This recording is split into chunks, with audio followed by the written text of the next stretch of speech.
as a political commentator, and frankly, as a former White House official, I used to think I knew a lot about how America picks a president. I was wrong. I did not know. And this year I've been doing some research into some of the fine print and all the different things in our Constitution that we never talk about. And I've discovered some legal loopholes that shocked me, I guarantee will shock you, and could determine the way that the presidential election in 2020 turns out. For instance, did you know that under our Constitution, a presidential candidate could actually lose the popular vote, fail to get a majority in the Electoral College, refuse to concede, manipulate hidden mechanisms in our government, and still get sworn in as the President of the United States of America? That's a true fact. I know it sounds like some crazy House of Cards episode, and I wish it was, because then we could just change the channel, but I just described to you a real world, real life possibility that could occur this year, the year I'm talking, in 2020, or in some other year if we don't fix some of these glitches in our system. So if you think, though, that the American people's choice in a US presidential election should actually be sworn in to become president of the United States, please pay attention to this talk. I'm going to teach you how to stop a coup, okay? Now, where to begin? All right, how about this? It turns out that one of the main safeguards of US democracy is not in the Constitution at all. It's not in the law at all. It's actually just a little tradition, it's a little custom. And yet, this one voluntary gesture is one of the main reasons that you almost never have riots and bloodshed and strife after a US election. What I'm talking about is a concession speech, okay? It's ironic. It's the one speech no presidential candidate ever wants to give, and yet it is that public address that is most important for the health and the well-being of our nation. It's that speech, when a presidential contender gives it, it's after the advisors come and the media tells them, look, you're not gonna get enough votes to be able to hit that magic number of 270 electoral college votes. You're just not gonna get there. At that moment, you don't think about this, but the fate of the entire republic is in the hands of a single politician and their willingness to walk out there and stand in front of their family and stand in front of the cameras and stand in front of the whole nation and say, I am conceding the race voluntarily. Thank you to my supporters. The other person has won now. Congratulations to them. Let's unite behind them. Let's move on. Let's be one country. God bless America. You've seen it 1,000 times. Make no mistake. This is a remarkable tradition in our country because at that moment, that candidate still has at her command a nationwide army of campaign activists, of diehard partisans, tens of thousands of people. They could just as easily take up arms, take to the streets, they could do whatever they want to. But that concession speech instantly demobilizes all of them. It says, hey, guys, stand down. Folks, it's over. Moreover, that concession speech helps the tens of millions of people who voted for that person to accept the outcome. Acknowledge the winner, however begrudgingly, and then just get up the next morning, go to work, go to school, maybe disappointed, but not disloyal to America's government. And even more importantly, that concession speech has a technical function in that it kind of allows all the other steps that our Constitution requires after the voting. And there are a bunch of steps, like you got the Electoral College that's got to meet, you've got Congress has got to ratify this thing, you got inauguration to be had. All that stuff can just move ahead on automatic pilot because after the concession speech, every subsequent step to either reinstate the president or elevate a new president just happens on a rubber stamp basis. The Constitution requires it, but it's a rubber stamp. But we sometimes forget, candidates do not have to concede. There's nothing that makes them concede. It's just a norm in a year in which nothing is normal. So what if a losing candidate simply refused to concede? What if there is no concession speech? Well, what could happen might terrify you. I think it should. First, to give you the background, let's make sure we're all on the same page here. Let me give you this analogy. Think about a presidential election as a baseball game. At the end of the ninth inning, whoever is ahead wins, whoever's behind loses. That's baseball. But could you imagine a different world in which in baseball, there were actually 13 innings or 14 innings, not just 9. But we just had a weird tradition. If you're behind in the 9th inning, you just come out and concede, all right? So all those other innings don't matter. That's really how the presidential elections work in America, because the Constitution actually spells out 2 different sets of innings. You got the popular election process that everybody pays attention to, and then you've got the elite selection process that everybody essentially ignores. In a close election, if nobody concedes, the second invisible process, these extra innings, if you will, they actually matter a whole lot. Let me explain. That first set of innings, popular election, it's what you think about when you think about the presidential election. It's the primaries, the caucuses, the debates, the conventions, it's election night, it's all that stuff. Most of the time, the loser on election night at that point just concedes. Why? The American people have spoken, all of that. But according to the Constitution, the game is technically not over. After the cameras go away, after the confetti swept away, the Constitution requires this whole other set of innings, these elite selection process stuff, and this is all behind closed doors, it's among government officials, and this process goes from the end of the vote counting in November through December, all the way into January. You just never think about it because for so many generations, these extra innings haven't mattered much because the election night loser just concedes. So this other stuff's just a formality. Even in 2000, Vice President Al Gore gave up as soon as the Supreme Court ordered an end to the vote counting.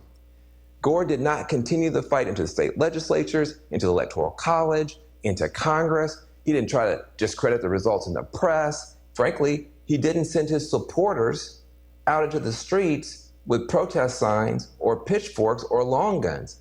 As soon as the court said the vote count is done, he just conceded to George W. Bush. Because that's what we do. That's just kind of how we do things around here. You don't fight in the extra innings until maybe 2020, when one major candidate is already saying he may not accept the results of the vote counting. Curse you, 2020. So what could happen instead? Instead of conceding, a losing candidate could launch a ferocious fight to grab power anyway, or to hold on to power anyway. In the courts, yes, but also in the state houses, electoral college, even in Congress. They could file, for instance, dozens of lawsuits attempting to block the counting of millions of mail-in ballots, saying they should all be thrown out, they're all fraudulent. Then they could demand that the states refuse to certify the election because of all this alleged fraud or interference from a foreign power, or the loser's party could send a rival slate of electors to the Electoral College or to Congress and say, no, we're the real electors, and create a whole situation with that. Any of this stuff could create such a mess in the Electoral College and the Congress that the whole matter just winds up in front of the House of Representatives for the first time since the 1800s. Now, here's where it gets totally crazy. If the presidential election winds up in the Congress, in the House of Representatives, they don't have to pay any attention at all to the popular vote or the electoral vote. It's like the election never happened. And then it gets even crazier. The final tally in the House is taken not by delegate, but by delegation. In other words, individual Congress people don't get to vote. It's done by states. Now, get your head wrapped around this. In 2020, the majority of Americans live in blue states, but there are more red states. So there's a possibility that the Republicans in the House of Representatives could just anoint their candidate to be president, even without the popular vote or a majority in the Electoral College. That could happen. Now, some people would call that outcome a perfectly legal, perfectly constitutional coup against the very idea of majority rule in the United States. That is possible under our Constitution, and it could happen this year. So what can you do about it? Okay, now keep in mind, if the margin of the victory is so massive, it's truly massive, the losing candidate's political party is going to walk away and just let their leader go down. Nobody's going to risk a constitutional crisis to save somebody who is super unpopular. But if the race is close, all bets are off. And then the fight could continue long past election night. You could be, trying to impact this whole other process you never heard of before. You're gonna have to be, lobbying, protesting, speaking out, contacting lawmakers, a whole other process you've never done before. So landing in this completely unfamiliar scenario, what can you do? How are we supposed to act? What are we supposed to do in this situation? There's basically three things that matter. Number one, get informed. A number of progressive organizations are already working hard to warn Americans about this growing threat to our democracy. Some organizations you could look into and research for yourself: choose-democracy.us, electiontaskforce.org, protectdemocracy.org, mobilize.us, allamericans.org, civicalliance.com, and the Fight Back table at demos.org. All these groups are working on this. Now, on the right, if that's your cup of tea, you could also check out the Heritage Foundation or the Government Accountability Institute. They're focused on voter fraud. But you got to get informed, no matter what side you're on. Also, number two, you got to get loud. You got to get loud. A situation like this, these days, everybody is a media channel. You are the media. So use your own voice. And when you do, my advice, speak to universal American values, not the partisan stuff, okay? Speak to the American values that every American should be down with, no matter what party they're in. The idea that every voter counts and that every vote should be counted, that's an American value, period. The notion that the majority should rule in America, that's an American value. The idea that an incumbent president should concede honorably and graciously and ensure a peaceful transfer of power rather than trying to use every trick in the book to hang on to power, that's an American value too. If you stick with those values, you're going to be heard by a lot more people and help bring the country together. And lastly, sorry folks, voting's not enough. You're going to have to get active. You're going to have to get involved. You could join and support with your money some existing organizations, powerful groups like the Leadership Conference on Civil Rights, the ACLU, NAACP, Legal Defense Fund, Indivisible, colortochange.org. These groups are going to be fighting in the courts, fighting in Congress to try to make sure that we have a fair outcome. Those groups could use your help and your donations. But if it gets to the point where you feel that you have to take it to the streets, that you're going to have to go outside and demonstrate and march and protest, please do it peacefully. This is not just philosophy or morality. A lot of studies have shown that it's the peaceful protests that are more successful at challenging these would-be dictators and reversing coup attempts. It's the peaceful ones. Why? Because when the protests turn violent, all that chaos and carnage, it actually chases away supporters. So rather than the demonstrations getting bigger and the protests getting bigger, they start to shrink. Then the government looks reasonable when it cracks down.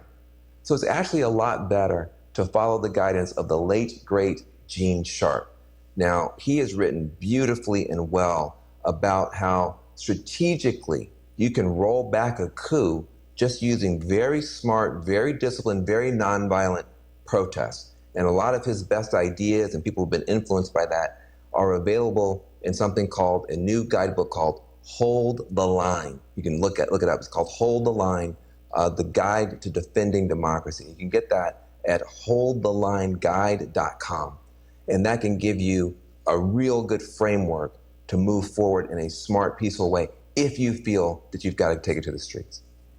Now look, I know all this stuff is overwhelming, and I got to admit, some of these steps may not be enough. A truly rogue president could call on, private armed militia to try to intimidate lawmakers into keeping him or her in power. Or they could just abuse their emergency powers and try to stay in office indefinitely. So, we've got some real problems with our system. The best way to stop a coup is to update and strengthen our democratic system as soon as this election is over. Maybe we need to rethink, reimagine, or just get rid of this whole electoral college extra innings thing in the first place. I know for sure we've got to do a better job of protecting voter rights, of prosecuting voter intimidation, and also making sure we got the technology that nobody needs to be afraid of voter fraud. These are the steps that we're going to have to take to make sure that we have a democracy and the democracy endures. Because never forget this. In the long sweep of human history, a democratic republic is the rarest form of government on earth. Democracies are fragile. Democracies can fail.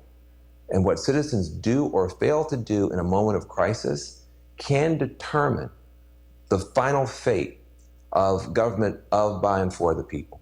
So let's do our best, vote, but this time we got to stay vigilant and active. Even after the ballots have been counted, we got to stay active all the way through to Inauguration Day. But I want to say to you, I will support the winner of a free and fair election, no matter which candidate wins.